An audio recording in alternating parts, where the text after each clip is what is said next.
My name is May Hong. I am the speaking voice of Mira from K-pop Demon Hunters. And this is Moana Nui podcast.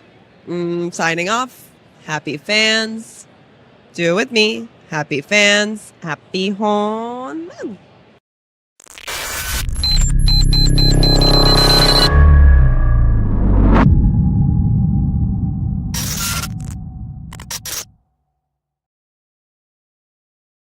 Welcome back to another episode of the Moana Nui podcast. I am your host, Joy Stevens, and we are here at Toylanta 2026. What year is it? I know, it's going by.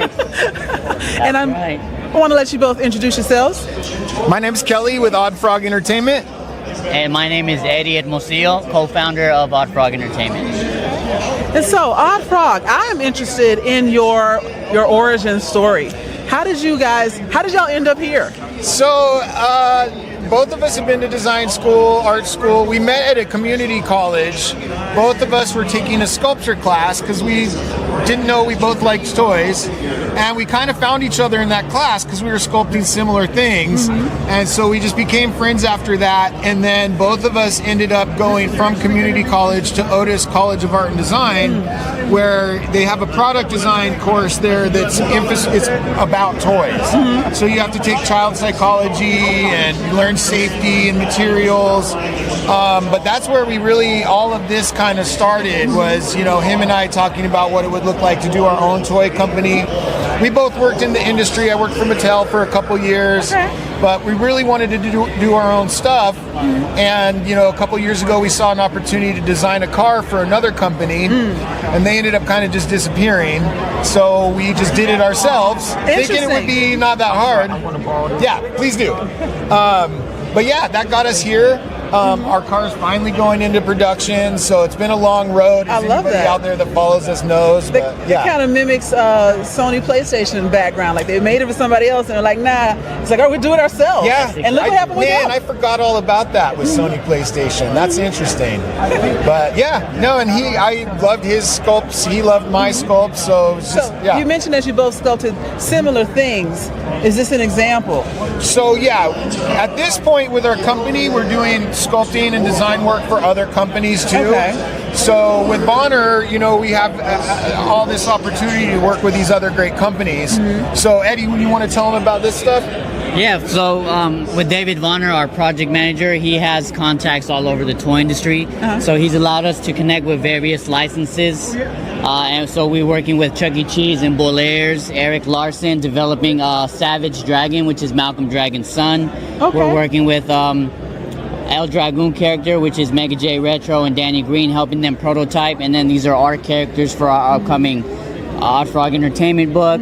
We recently got in contact with David Faustino and his Grandmaster B character. We helped produce that. Right, that was the figurine they just took, right? That's the one David Bonner just took. So you'll see that a bit later.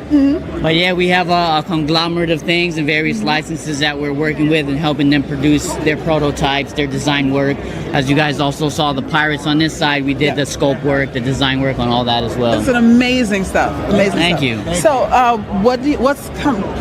of the things that you can talk about, what's coming up for y'all soon? What can we talk about? So the car is the main thing. We're going to be releasing customization kits for the car when it ships, which will be in a couple months from now. But the main thing after that is our battle odds, which is, it's all the characters from the Oddfrog comic book. But what we also want to do, instead of just having action figures, we want to design a strategic battle game around it. So, if you're into video games, think Final Fantasy Tactics or League of Legends, but turn-based, you know what I mean? So one of the things we did when we were in design school was we took a games theory class, and we got to work out a lot of the elements to the strategy game. But what it'll be is, like, there'll be tank characters, there'll be agile characters, there'll be magic, quote unquote. It's kind of a good sorcerer. Yeah, me too. That's where all the good effects are. But really what we want to do is, instead of just having a statue that you compose, is be able to engage your character in battle with your friends. And, we're always kind of concerned with toy photography, so that's another thing we're always kind of thinking about as we design. But that's the next biggest thing coming from us, aside from helping all our buddies kind of work out their things various too. Side projects. So, All right, so and the side projects is more, you can't necessarily. Yeah, there's well, stuff. especially for us, because we all have NDAs amongst each other, but I want to let them present their stuff with any of the people we work for. We have our own thing going on, so it's fun enough to talk about that and let those guys talk about their brands and stuff. How are you enjoying the convention so far? This is our favorite convention. Yeah, I love it. I love Georgia. I love Toylanta. I come here several times a year because I have friends and family, but I love it. So yeah, having a lot of fun with it. Yeah, we've been to LA Comic Con, and at least Toyland is a lot more intimate. You get to know people a lot more. LA is always commotion, a lot more people, and it just seems like people are a bit less interested as out here in a way. Yeah, that's a good thing. So yeah, it's a smaller but more concentrated actual fans. Yeah, I mean, I don't even know if it's that much smaller anymore. It's getting there. It's right there. Yeah.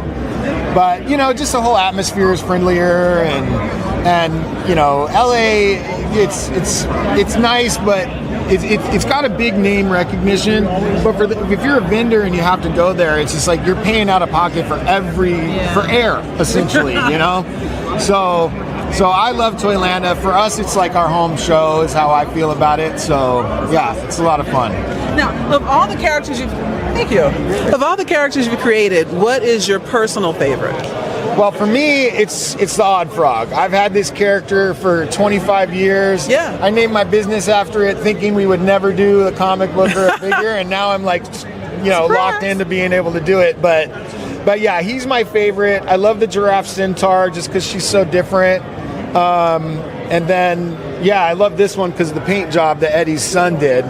But yeah, how about you, Eddie? I mean, as far as characters are concerned, I just like all the sculpting and doing the work on them. I'm a big fan of cars now, ever since we started doing cars and, being able to evolve the car with the various kits. Now, I wasn't a big car guy in the beginning, but, it grew on me, and I see cars in a different way now. We have lowriders, and we have, we can appeal to various markets like the JDM styles, the club cars, the lowrider cars, the off-road cars. So it's a wide market that we can appeal to a lot of people. But yeah, characters, I love the Oddfrog. Like Kelly mentioned, my son is quickly becoming our paint master. So I mean, I don't know if you can see that, but the paint on it is... Yeah, he's only 16, so wow. he's taken to it very, very well. And I mean, even David Vonner, who's been in the industry for years, says he has natural talent and skill. Everybody who sees it, really likes it. So it's something wonderful to find something you're good at that young. Yeah, absolutely. Yeah. So I'm excited for him, and he has this position with us already. So we're excited. You say you're into, you got into cars with the sculpting and everything, and the models are amazing. The Centaur drafts took my attention immediately. Thank you. But the thing that is coming to mind for me is this old video game, Twisted Metal. Oh yeah, yes. Y'all remember that? We know it. Yes. Yep. Yeah, and you're not the first one to kind of say that, because the oddball kind of collection of characters, and that's exactly right. That's what we want to do. I've said before, I loved Ninja Turtles. I loved He-Man because just the dynamic colors and design. Yeah. If you could sit me in a room and pay me, I would just do character design all day long. Like, that's what fascinates me, and that's where my imagination wants to go. So yeah, it's a real treat to finally be getting to work on our own stuff. I mean, some of these characters I've had in my head for like literally 20 years, so it's a little weird to see them here and have them in front of everybody. But I think that'll be my last question, because I know I can't hold y'all here forever. But did you plan this? Like, did you envision yourselves here? How does it feel? Because most people end up in a day job. You know what I mean? Yeah. How does this feel to be doing this? It feels great. I mean, we both still do the day job thing for now, but fortunately, like, I work at an art college, so I'm basically doing this stuff all day long. And it feels really good. It's rewarding because, it's 5 years into this, we've had our company, 2 years into the first product.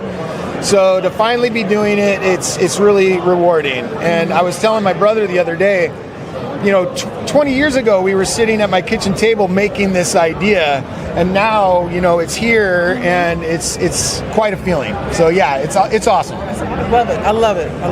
So before we go, tell everybody where they can find you if they want to follow you on social media. Yeah, so we're on Facebook, Instagram as Oddfrog Entertainment. You can find anything about the car on the 112th Street Chop Shop on Instagram, and you'll be able to follow us on the website, oddfrogentertainment.com. We'll be posting like updates, and if you subscribe to the newsletter, you'll get updates and stuff like that as well. Okay. And we have a toy-centered radio station called Bandito Radio 112 FM. Okay. It's on iOS and Android. We have independent music artists. We have toy podcasts from Purple Gang Gang, these guys. And then we rebroadcast old-time radio that's in the public domain, which is like nice. horror stories and sci-fi. And so it's just a fun, creative environment that you can turn on and have in your head while you're doing toy photography or whatever your creative process is. Repeat the title so they don't have to like skip back. Bandito Radio 112 FM. All right. That's awesome. Yeah, Now, y'all are into so many like fun things. Yeah. We're getting there. We're getting there. I've always said, like, back in the day, Disneyland had to create a place for you to go, but we have all the technology now to put that in your head, you know? Yeah. So why not? Yeah, I think that's a great way to look at it. We're bringing it to you. Yeah. Yeah. Which means you can reach people that can't necessarily travel. Exactly, or can't afford to go. Right. And yeah, all that stuff. So That's awesome. Yeah, thank you. Y'all saving the world one toy figure at a time. Yeah. Our world. Yeah. So thank y'all so much for Thank your you time very today. much. Appreciate it. And I really wish y'all the best in everything you're working on. Thank you very much. And this is Joy Stevens coming to you from the Moana Nui podcast. Catch you next time.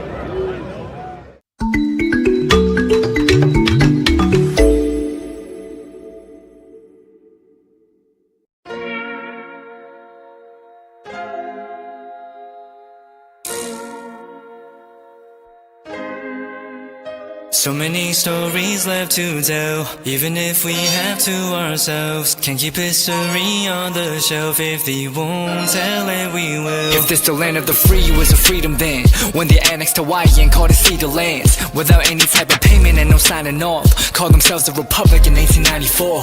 1.2 million acres overtaken from the native Hawaiians. When they resisted, the West retaliated in violence and erasure. The Hawaiian language is banned as part of colonialism's plan to expand, yeah. Stuck between a rock and a hard place. Multiple bombings of Kaho'olawe as a part of their ongoing war with Asia. Used it as a place for target practice. No consent or compensation. Colonizers call for annexation. No work out for all the locals. School will never let you know. So many stories left to tell, even if we have to ourselves. Can't keep history on the shelf. If they won't tell it, we will. Too many stories left to tell, even if we have to ourselves. Can't keep history on the shelf. If they won't tell it, we will. We will. So if we put Hawaii into perspective, well, Black and Asian history is interconnected. Considering the fight with the Pacific, then of course versus Asia, they was treated as a middleman for war, but didn't let the Western colorism run its course. Cause dark skin was a sign of dignity to core. The land was taken in the name of capitalism, when prior to it was an actual kingdom. Clap back at the system. Stuck between a rock and a hard place. Multiple bombings of Kaho'olawe as a part of their ongoing war with Asia. Used it as a place for target practice. No consent or compensation. Colonizers call for annexation.